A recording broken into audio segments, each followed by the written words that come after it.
Hey everyone, welcome back to my channel.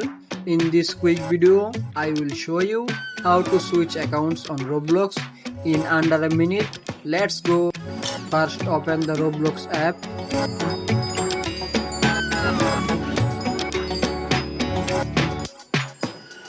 Tap on the three dots menu at the bottom right corner on your phone. Then scroll down.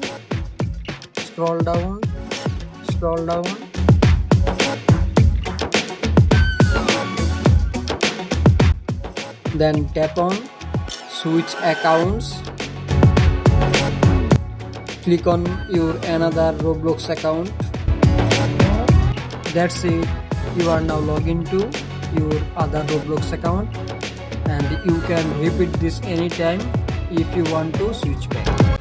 If this video helped you, don't forget to like and subscribe.